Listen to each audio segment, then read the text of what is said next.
I'm Andre Bezuidenhout. I'm a barrister from Johannesburg, South Africa, and this is Frisco, a 911T, which is part of my story.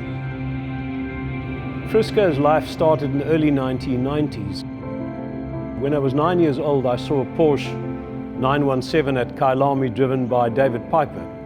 Made a tremendous impact on me, and years later I got involved in the club racing in Porsches, and then I found this dilapidated 911 which we changed into a racing car, and I raced it in the early 1990s at the very same Kyalami.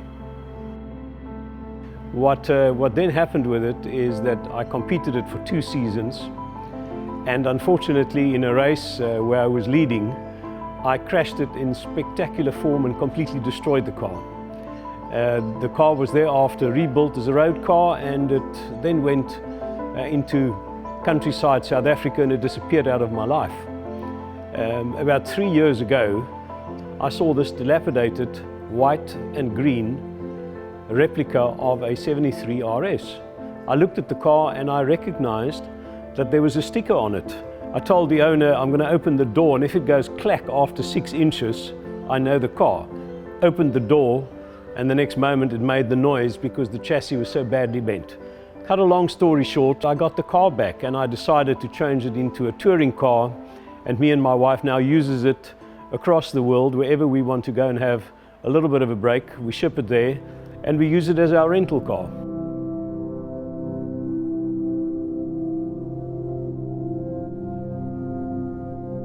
Our trip started in December of 2016. We shipped the car to Australia. We've done 2 sessions in Australia of about 4,000 kilometers each.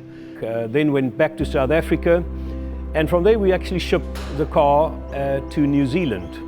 We did 2 stints in New Zealand, covered some 8,000 kilometers there as well, and then the car came back to Australia and where it is now. So we've got another stint in Australia until year end, and hopefully next year we'll be able to do a month or 2 in Japan.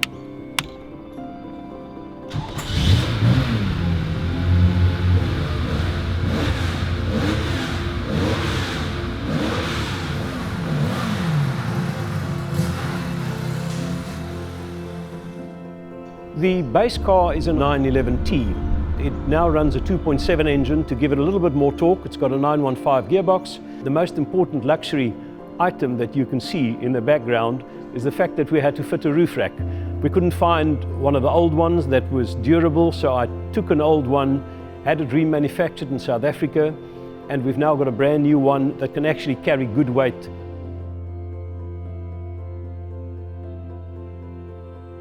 I couldn't find the right color, and between myself and Korlandi, my wife, we vacillated with a dark maroon maybe, and eventually we went to this type of green.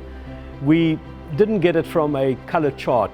It was actually designed from a stock color, and I've got a very good friend in South Africa that runs an excellent paint shop, and we just made it darker in certain points and then lighter, and eventually we found this very attractive color scheme that is now recognizable in the world. And Porsche drivers ask us, you know, is that a color that they can choose? And unfortunately, I don't have the color code. So we can only show them a photograph, and hopefully they can follow suit if they want it in that color. I frequently get asked why the name Frisco of the car. My late mother stayed with me for the last 8 or 9 months of her life. I arrived home one day, she was very grumpy, and upon me asking, she looked at me and she said, "You're so grand for yourself. Everything in this house is so good. I just want proper coffee. I don't think they make Frisco anywhere in the world anymore. It used to be a very basic coffee." And you know, Porsche has always been understated, far more understated than many other sports cars of the world. And it resonated with me. Don't get ahead of yourself, be modest. And I put it on the car, and I remind myself always not to get ahead of myself.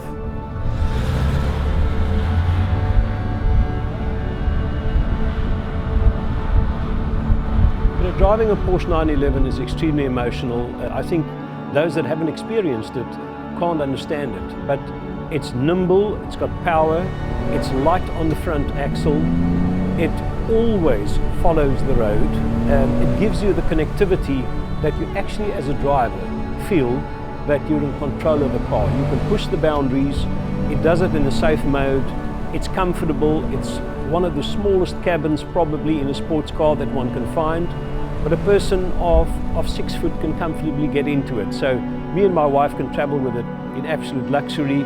The car is just a fantastic drive, although it's almost 50 years old.